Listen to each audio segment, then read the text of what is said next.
So we are back in First Kings chapter, I don't know, 10, I think, somewhere in there. First Kings and Second Chronicles, probably 9 or so. We're going to be, for the most part, in the Kings, but flipping back, to a couple of additional things in the Chronicles, like always. In addition, we're going, in order to keep some of this chronologically, because a lot of this, not most of it, but a lot of it wasn't written chronologically. So in order to keep it chronological, we'll be going back to like chapter 4 of First Kings, to throw some things in there, because what happened was it got to chapter 2 and 3, and then all of a sudden it got into the building of the temple. It said he built the temple. Then it goes into all this other stuff. Right. And then later on goes into the building of the temple. So we put the temple back in its place. Now we're going to go back and read that other stuff. So we're going to learn some interesting things about Solomon. We learned the first time we heard about Solomon after he took the crown was that he took many wives and offered many sacrifices. And we start to see how some of that begins to play out. Of course, when we get to the end of Solomon's life, we'll find out the numbers that he had 300 wives and 700 porcupines or whatever. So, yeah, well, that's what I'm going with. Crinkly people. Yeah. Can't manage 1,000. So, okay. Let me go ahead and share this. Shouldn't be too long a lesson today. And of course, I thought we'd have people online, but they're actually present today. So, Yay. Yeah. those things started. Little super brats. Stop this video. I only do this for the people at home. We can scoot down. Well, it's easier to see mine. Yeah. You don't have to settle in, do you? There's a Bible. We can put another chair on. No, I'm good. I like this spot. You can just let that spot. So we're in week 8 of First Kings. Seems hard to believe. Y'all realize we did First Samuel, that was 15 weeks. We did Second Samuel, that was 15 weeks. We're in week 8 of First Kings. It's been going a long time, 38 weeks. So, I mean, that's 7 or 8 months of this. And we're about probably halfway through with the whole lesson. So we've got another 8-9 months or so. Yay. So yeah, we're in First Kings, the beginning of chapter 10, and it is paralleled in Second Chronicles chapter 9. When the Queen of Sheba, y'all heard of her, right? Heard of the fame of Solomon, fame due to the name of the Lord. That writer had to put that in there to make sure that Solomon, it wasn't Solomon's doing, it was God's doing. She came to test him with riddles. She came to Jerusalem with a very great retinue with camels. I like camels. Bearing spices and very much gold and precious stones. And when she came to Solomon, she told him all that was on her mind. Solomon answered all her questions. There was nothing hidden from the king that he could not explain to her. So Sheba is kind of a weird, it's like a title as opposed, it's like it's an area, so queen of something, but we often hear this as her name. Well, we don't know what her name is. It's never given. While we're on names, remember what Solomon's real name is? George. No, but you got the first consonant kind of right, huh? Yeah. You're close. It's from the Beverly Hillbillies. Yeah. Yeah, Jedediah. Yeah. So So Solomon is kind of his Arabic name versus Jedediah, which is his Hebrew name. So yeah. So Sheba is believed to be somewhere in the Yemen, Southern Arabia area. We don't know that for certain, but if that's the case, she would have traveled about 1,500 miles to visit Solomon. And we'll find out later that she's not the only one that came, just she was the only one of any import that came. So, and she may have come with a whole group of leaders. I mean, it says that she came with a retinue, but it could have been like the wise men. I got to get away from saying three. A group, a great group.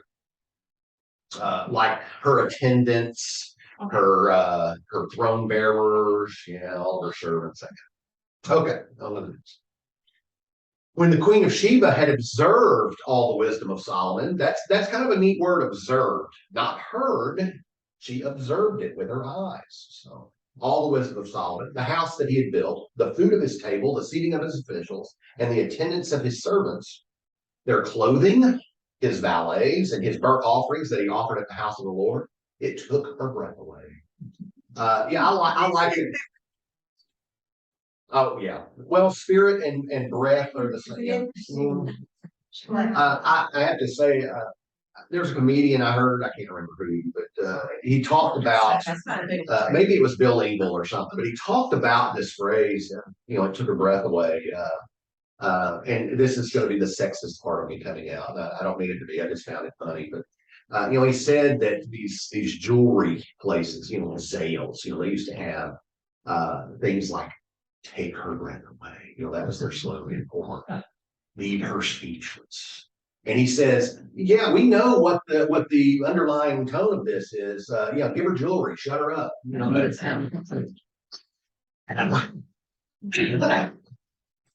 Okay. So she said to the king, the report was true that I heard in my own land of your accomplishments and of your wisdom. So the word is getting out around the area without Solomon even traveling. Of course, remember, he's got that fleet of ships. So they may have heard from there. But I did not believe the reports until I came and my own eyes saw it. Not even half had been told me. Your wisdom and prosperity far surpassed the report that I had heard. Happy are your wives.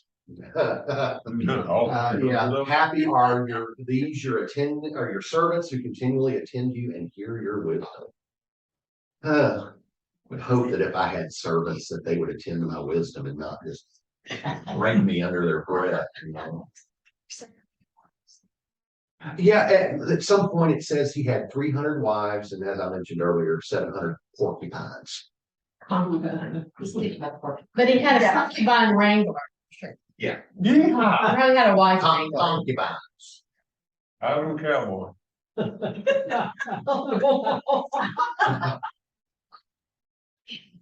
You're funny. Moving right along. God, before I start saying blessings here, blessed be the Lord your God who has delighted in you and set you on the throne of Israel. Because the Lord loved Israel forever. He has made you king to execute justice and righteousness. And that's kind of a neat phrase there, because remember, in Hebrew, the word for justice and righteousness is the same word. So it's kind of, when you go into homiletics, you learn that if something is repeated, it's important. He's saying that she is saying the same word twice here. Justice, righteousness are the same word. So it's important to execute this important duty. Then she gave the king 120 talents of gold, a great quantity of spices and precious stones. Never again did spices come in such quantity as that which the Queen of Sheba gave to King Solomon. Moreover, the fleet of Hiram, which carried gold from Ophir, brought from Ophir a great quantity of almug wood and precious stones. What in the world is almug wood? It's wood from an almond tree. It's very helpful, Mike. Some want to say it was just a type of cedar, but Not gopher. Okay. Where was she? Yeah, we call it that, right? But we believe, we're not for certain, but we believe it's in Southern Arabia, Yemen area. So about 1,500 miles, if that's the case. Verse 12, from the almond wood, the king made supports for the house of the Lord and for the king's house, lyres also and harps for the singers. So they play the harp, sing, sing. We've got one of those here, or a couple of those. We do. And a couple of harpies too. Yeah, no such almond wood has come or been seen to this day, probably because she cut it all down. So, tree or wood mentioned in the Bible, Yeah. thought to be a variety of sandal. Sandalwood, okay. Sandalwood is good. It's not like sandal out. Wood mentioned in the Bible. Like, yeah, it's funny. I remember seeing one of those little portable dictionaries. Mhm. And I was just looking through it one day, just kind of flipping through, got the alligator, an animal. And then, yeah. And I'm going, okay, flip further, get the giraffe, a tall animal. I'm going, If you wanna see a wood that is suitable for and bewilderment, look at gopher wood. Oh, wood. yeah, well, I thought no one. How's it build the ark? Oh, Okay, beautiful. Verse 13. Meanwhile, King Solomon gave to the Queen of Sheba every desire that she expressed, as well as what he gave her out of Solomon's royal bounty. Then she returned to her own land with her servants. I put a note on here, doing some research on this. There's a rabbinical tradition that perhaps she asked a son by Solomon and that he obliged her. So there is a rabbinical tradition about It's a little echo. and the story goes on to say that her child would be named Menelik, and he became the ancestor of all the subsequent Ethiopian monarchs. And so we know that the Ethiopian reign, they took over Egypt at some point and became the Candaces. If you the name Candace is queen, queen of Ethiopia. So Candace was a title of the Queen of Eden.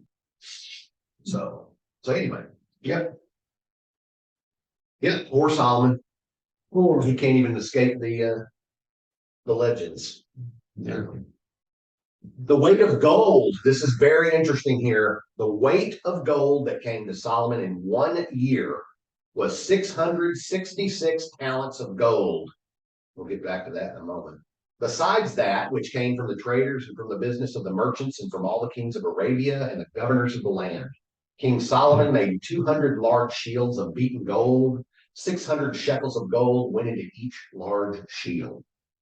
So, Why don't you make a shield out of gold? It's not a hard metal. we're gonna, it was used ceremonially, completely. It's too heavy to carry in a battle, and it's so soft, it wouldn't do any good anyway.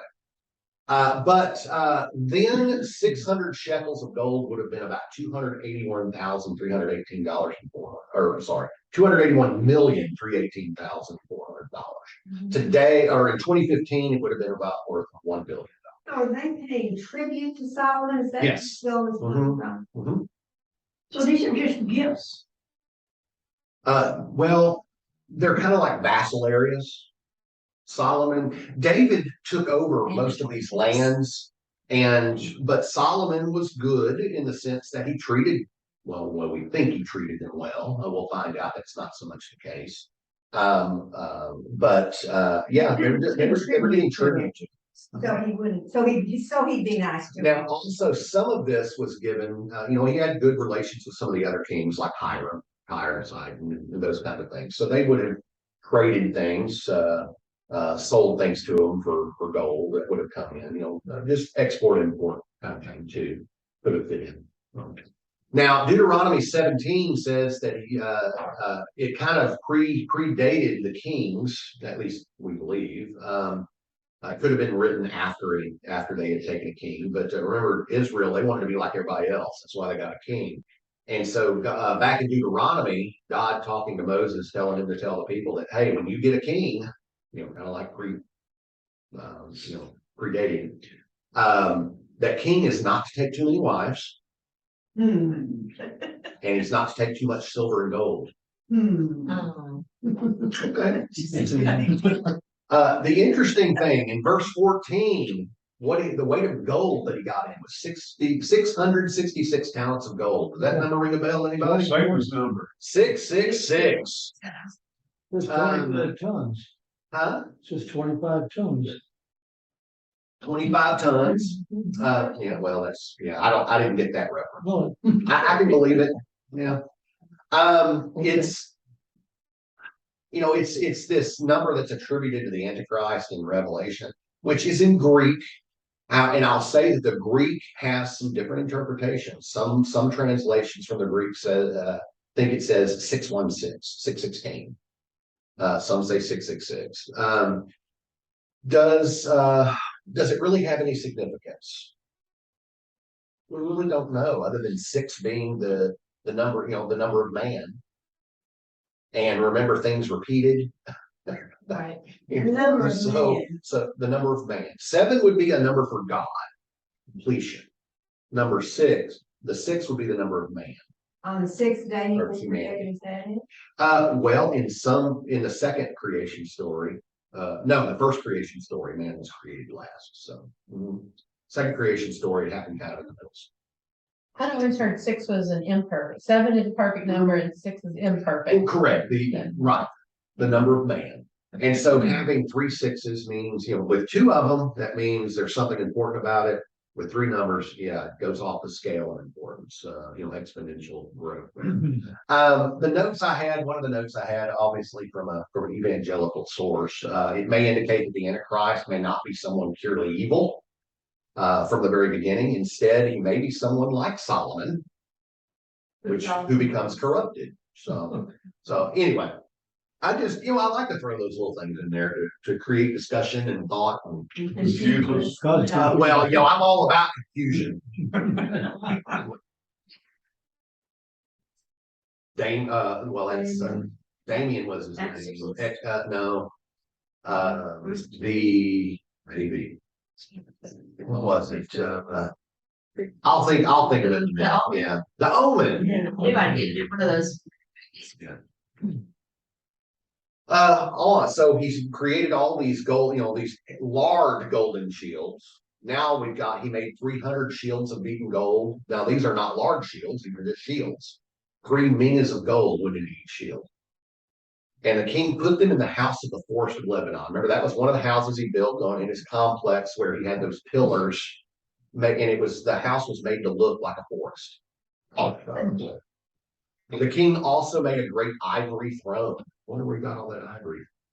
And overlaid it with the finest gold. The throne had 6 steps. Remember that? Is that number 6 again? The top of the throne was rounded in the back, and on each side of the seat were armrests and 2 lions standing beside the armrests. I have to wonder just why the compiler, the editor of this, added so much detail. There has to be some importance to that. I just don't know exactly. So the gold would have been too heavy and too soft for any kind of military exercise other than just ceremonial. What is the lions in the line? Well, the lion was one symbol for Israel, specifically from Judah, but it kind of encompassed them all. The bull was a representative animal of Israel too at some point. And then when they separate into different nations, the North and the South, the North takes on the bull role, the lion takes on the South. The extra large would have cost about $120,000 each, and about $250,000 now. Those were the large ones. The regular ones would have cost about $30,000, $57,000 now. Total, it would have come to about $33 million. So 2015. in 2015, yes. So while so we got the 2 lions on, one lion on each side of the throne there that ivory. While 12 lions were standing, 1 on each end of a step on the 6 steps. So they got lions down the steps too. Nothing like it was ever made in any kingdom. All King Solomon's drinking vessels were of gold, and all the vessels of the house of the forest of Lebanon were of pure gold. None were of silver. It was not considered as anything in the name of Solomon. Interesting. For the king had a fleet of ships of Tarshish at sea with the fleet of Hiram. Once every 3 years, the fleet of ships of Tarshish used to come bringing gold, silver, ivory, apes, and peacocks. Some may have some different things in there. Peacocks, some of them say baboons. Yeah, it's just one of those words we don't know. Thus King Solomon excelled all the kings of the earth in riches and in wisdom. The whole earth sought the presence of Solomon to hear his wisdom, which God had put into his mind. Huh. Hang on, is that right? Yeah. Every one of them. That would be the kings, that the other kings. Every one of them brought a present, objects of silver and gold, garments, weaponry, spices, horses, and mules, so much year by year. Solomon gathered together chariots and horses. He had 1,400 chariots and 12,000 horses, which he stationed in the chariot cities and with the king in Jerusalem. Now, in the Second Chronicles, and at this point, it jumps to Second Chronicles 1, so it goes back in time too. It mentions 1,400 chariots and 12,000 horses. Is that right? Yeah. Chariot station. Somewhere, I could have sworn that one of my translations said 4,000 chariots, but anyway, maybe it's on a different slide. Yeah, it's probably on a different slide. The king made silver as common in Jerusalem as stone, and he made cedar as plentiful as the sycamores of Shephelah. Solid, yeah. Good question. Together, 26, Solomon gathered together, blah, blah, blah. In the chariot cities and with the king in Jerusalem. I thought Solomon was the king. He was. This is a rider. This is the rider. That's, yeah. Okay. Explain your blah, blah, blah. It's like it's like me up in the pulpit. Listen to what I'm gonna say here. Blah, blah, blah, blah, blah, blah, blah, blah. Amen. Weird. The king made, bread day. Solomon's import of horses was from Egypt and Huey. Some say Kiva or Cilicia. And the king's traders received them from Huey at a price. So we already knew that acquiring too many horses and mules was we read that a few weeks ago. And Solomon had acquired many of those. Now, some of those obviously would have been used for military purposes, but it seems to indicate that they were used for trade. So where is the sin? Where does the sin involved in that? It creates a gray area. And that's what the Pharisees would eventually rise to, back in just before Jesus' time. That's what they would rise to, is to figure out those gray areas in order to help people follow the law better. So the Pharisees weren't all, they weren't bad. It's just they interpreted things that made them look better. It wasn't for the glory of God per se, it was for their image. So that's the only thing that made the Pharisees bad. This Huey and Kiva and Cilicia, they're all the same place. That would have been southern Turkey. So he's already gone to Africa. Now he's going northeast to Turkey. 29. A chariot could be imported from Egypt for 600 shekels of silver and a horse for 150. So through the king's traders, they were exported to all the kings of the Hittites, that's Turkey, and the kings of Aram, that would have been to the east. And then it jumps back to 1 Kings 4. So, verse 1. King Solomon was king over all Israel, and these were his high officials. Azariah, son of Zadok, was the priest. Elihoreth and Ahijah, sons of Shisha, well, that's a funny name, Shisha, were secretaries. Jehoshaphat, son of Ahilud, was recorder. Benaiah, son of Jehoiada, was in command of the army. Zadok and Abiathar, we're going to come back to Abiathar, were priests. Azariah, son of Nathan, was over the officials. Zabud, son of Nathan, was priest and king's friend. Jehoshaphat was the recorder. Now, he was also the recorder during David's time. So this is one of those that just carried over with the transition of leadership. Abiathar, if y'all remember, him and Zadok were the priests, but Abiathar defected to Abijah, or I'm sorry, Adonijah's side. When David was dying, Adonijah, the third oldest son, of course, Amnon and, Absalom were dead. Adonijah, being the third son, would have, thought he was gonna take the throne, but Solomon was picked for that. Well, when Adonijah was doing his revolt, Abiathar went over to Adonijah's side. Well, when all this was figured out and settled, Solomon was crowned. He basically exiled Abiathar. So at some point, Abiathar is back, or this could be a different Abiathar. I don't think so, but maybe. And all I can say, if it's the same person, we get this. We can make assumptions here, or inferences that Solomon could displace his work there, but he could not displace his role, because God was the one who anointed priests. So Solomon didn't have that jurisdiction to get rid of a priest. So that's just an inference there. Okay, on to the next one. Verse 6 in chapter 4. Ahishar was in charge of the palace, and Adoniram, son of Abdo, was in charge of the forced labor. Oh, it gets worse. Solomon had 12 officials over all Israel who provided food for the king and his household. Each one of them had to make provision for 1 month of the year. Well, like that. It's got 12 officials and each for 1 month. Okay. These were their names. Ben-Hur. All right. In the hill country of Ephraim, so up north. Ben-Deker in Makaz, no clue.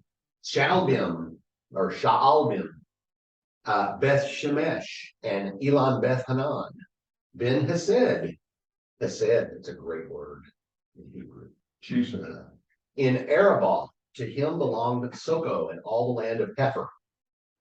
Ben Abinadab, in all Naphator, he had Tophath, Solomon's daughter, as his wife.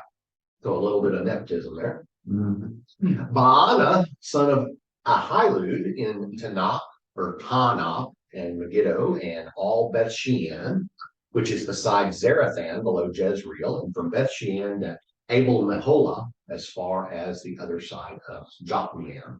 Okay. All learned an interesting fact. Y'all said nepotism. Do y'all know where the word nepotism comes from?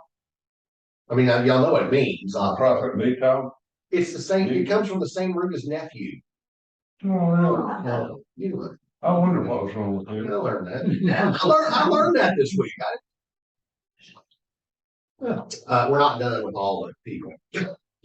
I love saying Hebrew.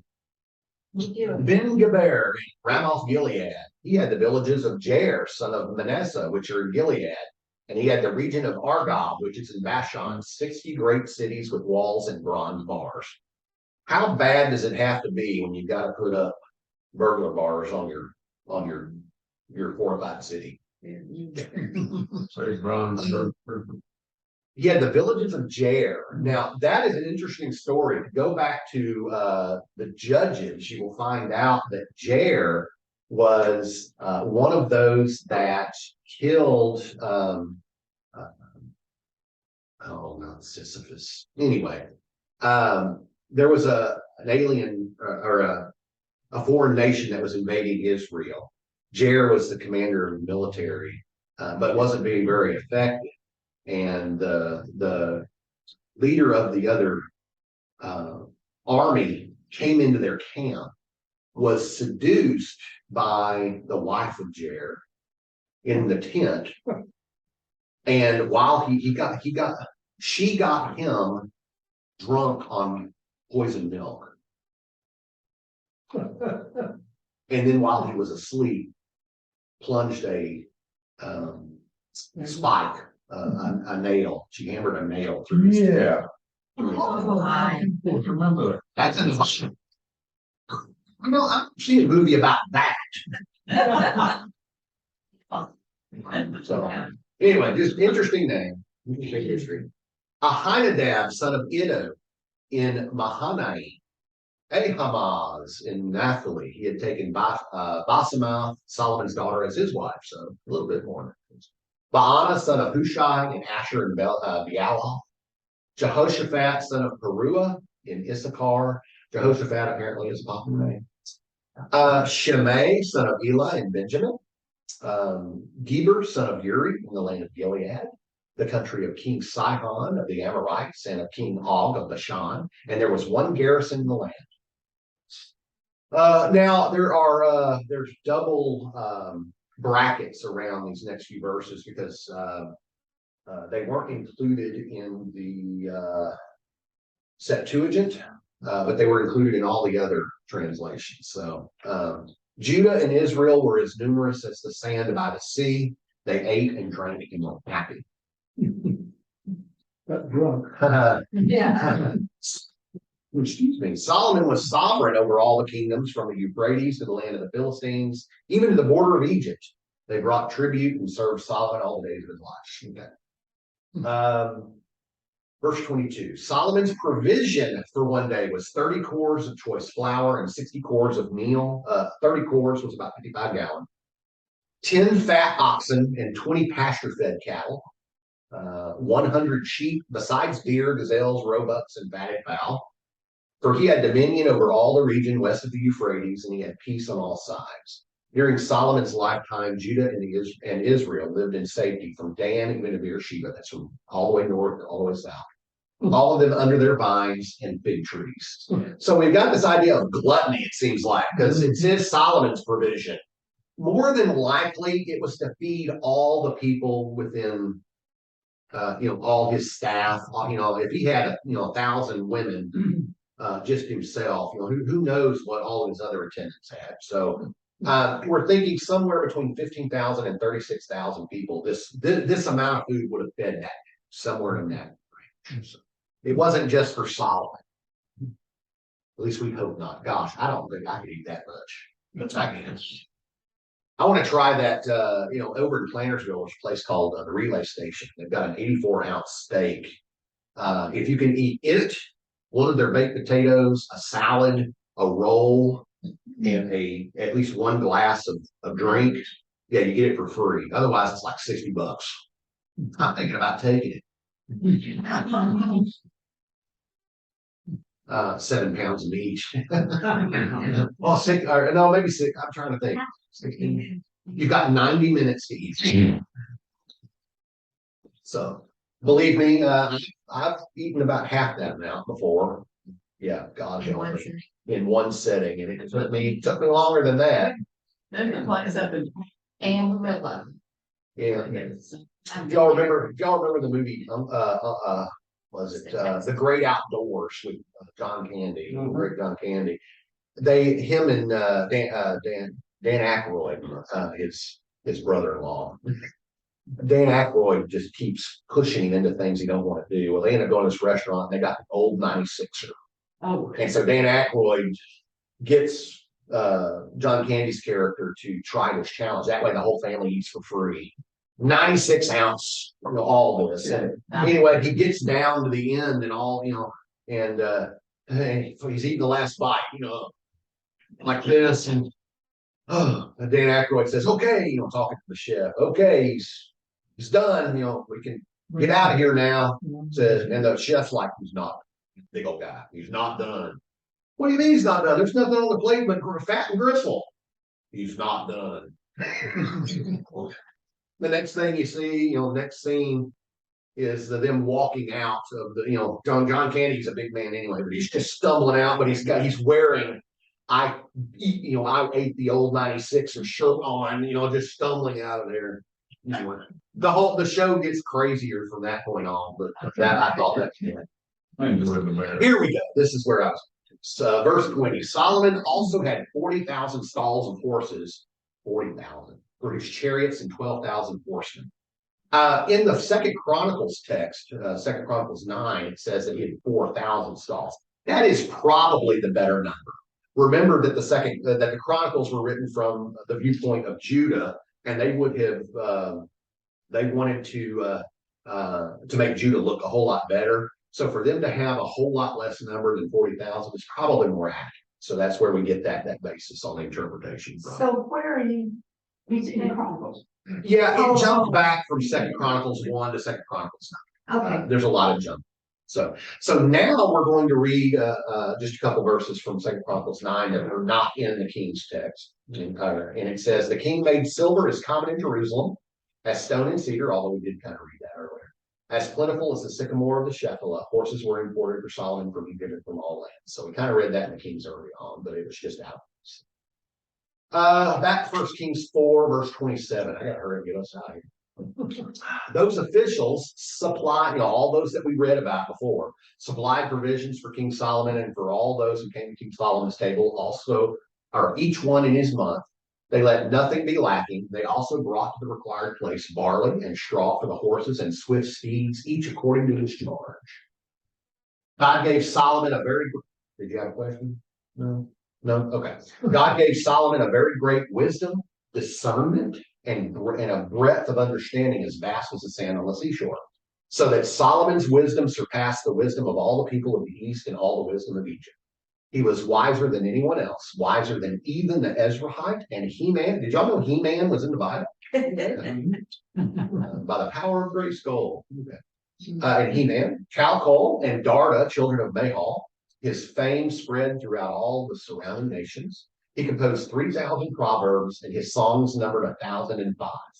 He would speak of trees, from the cedar that is in Lebanon to the hyssop that grows in the wall.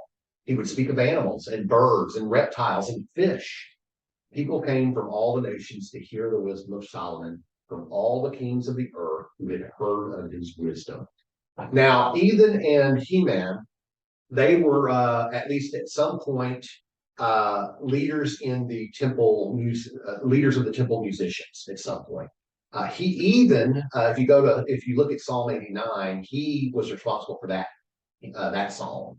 Heman was responsible for Psalm 88. At least that's who they're attributed to.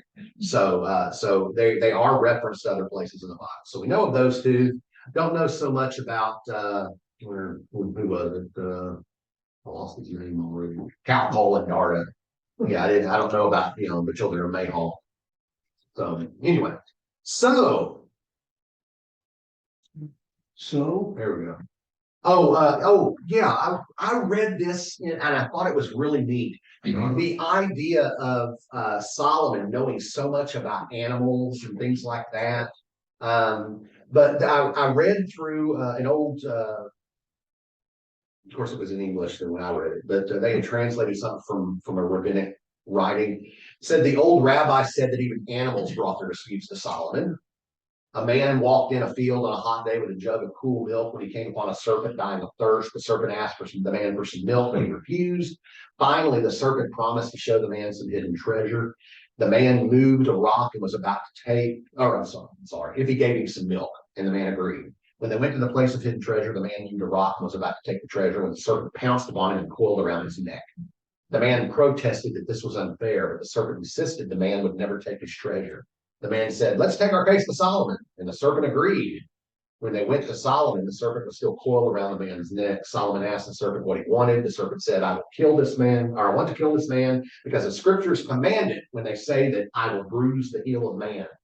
Y'all know where this is going already. Solomon told him, first, let go of the man because the two parties in a trial must have equal standing. When the serpent went to the floor, Solomon asked him again what he wanted. And the serpent again said that he wanted to kill the man based on the verse, you shall bruise the heel of the man. Then Solomon turned to the man and said, to you, God's command was to crush the head of the serpent. Do it. And the man crushed the serpent's head. So it's all in Genesis 3, in case y'all want to know that. Cool. I don't get it. It talks about Is those. It's kind of like one of those Aesop fables kind of. There's a moral to the story, but remember that the serpent, at least in Hebrew text, represented a deceiver. The one who deceived. Yeah. These commands, you shall bruise the heel of the man, and to crush the head of the serpent. Those were the curses that God gave to the serpent for deceiving Adam and Eve into eating the apple. And of course, here it's very interesting that they, both the deceiver, the serpent, and Solomon would use scripture against to battle each other. Because the same thing happened when Jesus went out into the wilderness and was tested. Satan, the deceiver there, used scripture saying, throw yourself down and your angels will carry you up so you don't dash your foot against a stone. That's in scripture, in the Psalms. But then Jesus said, you shall not tempt the Lord your God. Well, that's another Hebrew text. And so we get this idea that Solomon is in the role of Jesus and the serpent in the role of Satan. And so that's how some of that kind of enters our mind. Yeah, I know you're headed. Oh, here, take this. Oh, this was the last one. So take that. I'll explain it to you later. So, the Psalms that are attributed to Solomon. Solomon has two in the Psalms, Psalm 72, Psalm 127, but there are other writings that are not in the Bible. And I thought I'd give y'all a little selection of those just to take home and read at your leisure this week. I found them interesting. Some of them are humorous, some of them are very meaningful. So I'm going to pass these out. But of those, there's a group a book called the Psalms of Solomon. They're also supposedly not written by Solomon. I mean, they're attributed to him, but they're probably written around the first century. So somewhere in there. But one's called the Psalms of Solomon, and I included Psalm 16 in this. With that, it's not the Psalm 16 in the Bible. And then the Odes of Solomon was another book, and I included some selections there. They're not very long, so I just thought I'd give you some reading material for the week. So, with that said, any questions? Next week we're going to hop into the Proverbs for a little while. Sorry, are you passing something out? I'm going to pass something out. Like I said, just reading material for the week. You can throw it away. You can read it. I just thought it was interesting. If the title is in italics, that means it's not in the Bible. Look there. Thank you. I don't have any magnifying glasses, but I tried to use like font 14 or 15 and a half, something like that. There you go. Good time. What's that? I said you won't need to give on one if you. What if I want to You give got on? plenty. I've got two more. Okay, well, if you got plenty, then. Okay, any questions? No? No? Good lesson. Correct. Yeah, They get more fun. Yeah, like I said, we're gonna take a little break from the Kings a little bit and pop into the Proverbs for a few weeks. Just to go through those, give y'all something a little different. I need to get part food. For Advent, instead of going into Proverbs, we have an opportunity to there is a guy by the name of John Dominic Crossan. He's a great theologian, but he's doing an online Advent study, 4-week Advent study. And I didn't know whether y'all wanted to do something like that. It's on the themes of Advent. And it's from I'll tell you, he's very intellectual. So it would be on a very intellectual level that he teaches these classes. But if y'all want to do something like that, I can set that up. We'd watch it on videos. If y'all wanted to do that instead. is the intellectual to the point of being a sedative? No, actually, he emotes very well. He's just, like I said, he presents a lot of deep information in a very short amount of time. But he does it interesting.